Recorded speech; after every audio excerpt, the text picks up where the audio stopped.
Market trap में show जहां पे हम बात करते हैं आज के बाजार की, जो खत्म किस तरीके से हुआ और हफ्ते का आखिरी दिन था तो पूरा हफ्ता किस तरीके से रहा और इससे किस तरीके की स्ट्रेटजी बनती है अगले हफ्ते के लिए, आने वाले हफ्ते के लिए, वो समझना जरूरी है। और साथ ही साथ आगे क्या करना है क्या नहीं करना है सारी, क्योंकि पूरे हफ्ते का सारा डेटा निकल के आ चुका है, किस तरीके का रुझान है, किस तरीके के संकेत हैं और किस तरीके की दशा और दिशा है। एक्सपर्ट से जानेंगे समझेंगे कि क्या करना है और क्या नहीं। हमारे साथ में मेहमान जुड़ गए हैं, हमारे साथ में है संतोष सिंह। बहुत बहुत स्वागत है शो पे। नमस्कार सर। नमस्कार Ramesh ji, thank you for having मी।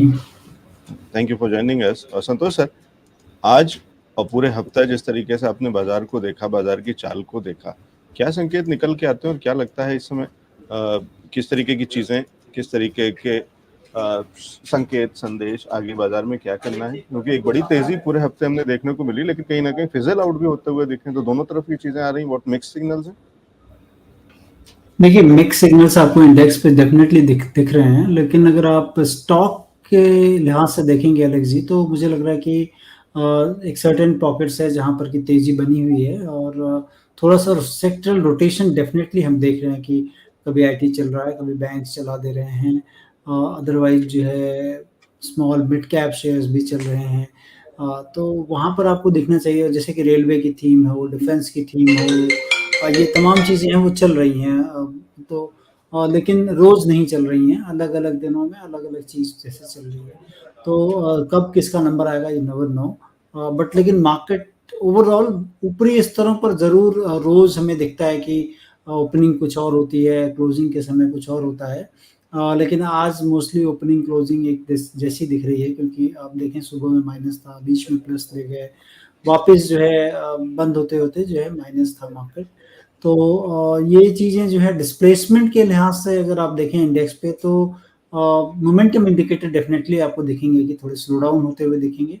लेकिन अगर स्टॉक स्पेसिफिक देखें, स्टॉक्स में जिस तरह की तेजी दिख रही है, तो वहाँ पर डेफिनेटली क्लूज लिया जा सकता है, और वो भी that too on a positive side.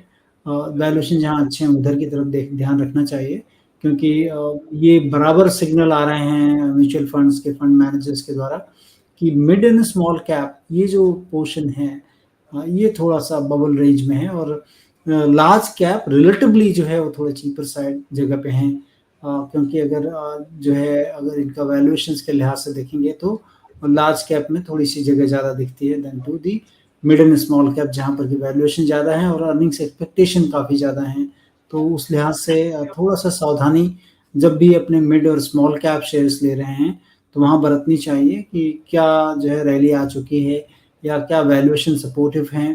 तो इन चीज़ों को ध्यान डेफिनेटली देना चाहिए। जी ठीक है, तो लार्ज कैप्स पे नजर है और किस तरीके की चीजें हैं, और स्टॉक स्पेसिफिक शायद ज्यादा अब एक्शन जो रहेगा इंडेक्स में कहीं एक साइडवेज रहेगा सर, कंसोलिडेशन देखने को मिल सकता है। हो सकता है कि शायद बजट तक जाएँ हम, धीरे-धीरे मार्केट चले, क्योंकि आपको डेफिनेटली क्यूज़ नहीं मिल रहे हैं मार्केट को कि किधर की तरफ चलना है आपको। तो हो सकता है कि मतलब बहुत सारी कवायदें की जा रही हैं बजट को लेकर, टैक्सेशंस को लेकर, जीएसटी को लेकर कि अभी जीएसटी मीटिंग है, जिसमें कि टैक्स जो है जीएसटी के रेट्स कुछ कंपनियों के लिए अच्छे किए जा सकते हैं या रैशनलाइज़ किए जा सकते हैं टैक्सेस। तो वो सब चीज़ें अब मार्केट जो है एक तरह से ढूँढेगा, अपने ग्राउंड रियलिटी को ढूँढने की कोशिश कर रहा है।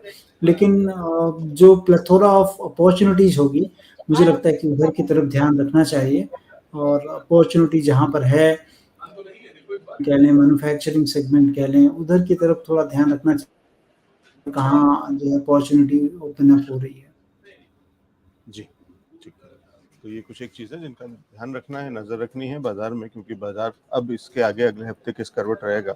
एक बार एक और विशेष मेहमान हमारे साथ में जुड़ रहे हैं, पंकज रांदड़ जी। देखते हैं पंकज रांदड़ जी का क्या व्यू है इस पे। पंकज जी, बहुत बहुत स्वागत है शो पे। नमस्कार sir. Thank you very much, Anish ji, and so sorry for the late. Actually, थोड़ा कोई नेट नहीं सर, कनेक्टिविटी एस्टेब्लिश नहीं हुआ था।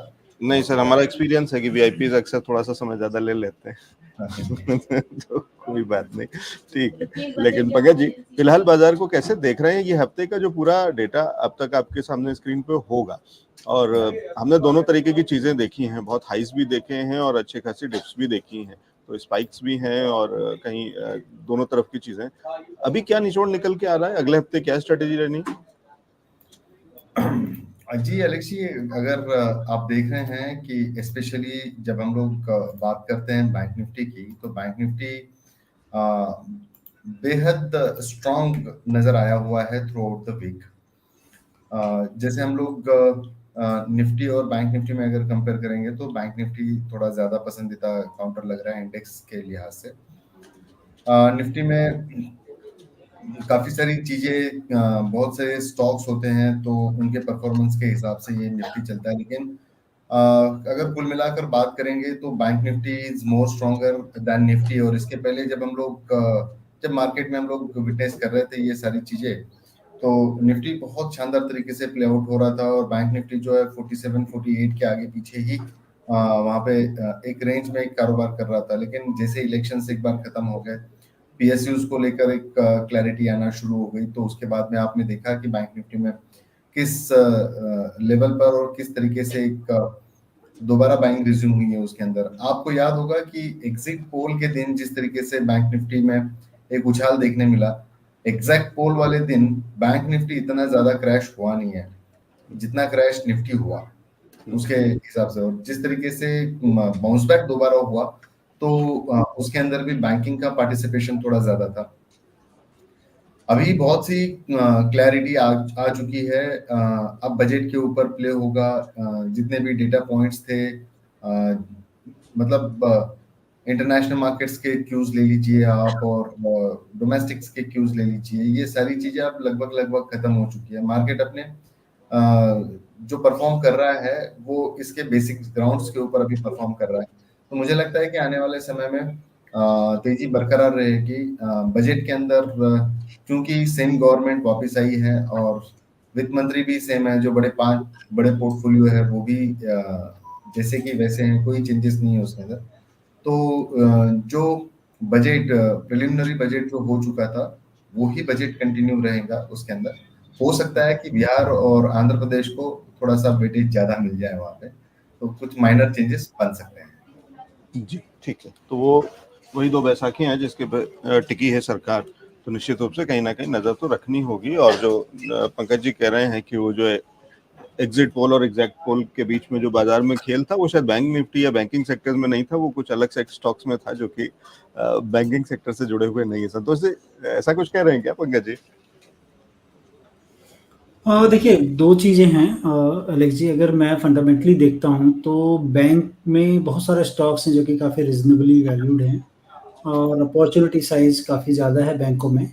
और क्योंकि अगर सरकार रिपीट करती है और जिस पेस से इकोनॉमी बढ़ रही है, तो इकोनॉमी के बढ़ने के लिए कैपिटल जो मुहैया कराएगी वो बैंकें कराएंगी। और बैंकें और अगर सरकार की वो मंशा की जो है भारत की इकोनॉमी दुनिया की तीसरी सबसे बड़ी अर्थव्यवस्था हो, तो उसमें बैंक बढ़ चढ़ कर रोल लेंगे। और बैंकिंग में अगर आप देखें पीएसयू बैंक्स काफ़ी चीप हैं अगर इन कंपैरिजन टू दी जो है प्राइवेट बैंक्स।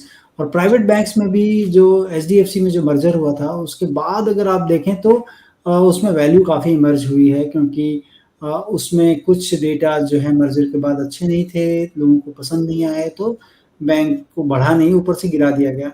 लेकिन अगले हफ्ते में या आने वाले समय में संतोष सर, क्या बैंक निफ्टी अभी भी लीडरशिप दिखाता रहेगा या अब कहीं सेक्टोरल चर्निंग होगी?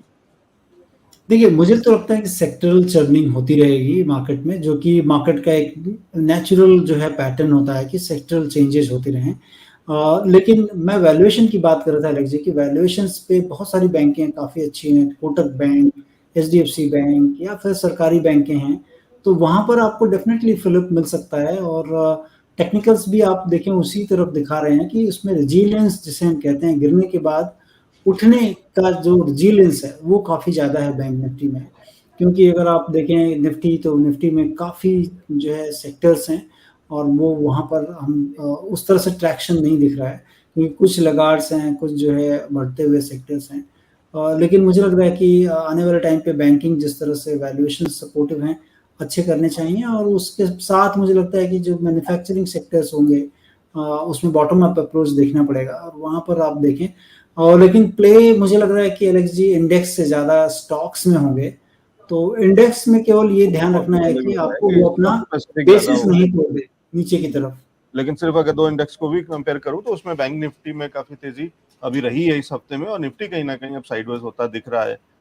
तो वही वाली चीजें हैं कि जिस पे की नजर रखनी है। ठीक है, तो ये ओवरऑल व्यू हमने मार्केट पे समझ लिया। अगले हफ्ते में किस तरीके की स्ट्रेटेजी बनानी है वो जान लिया है दोनों ही मेहमानों से। पंकज जी।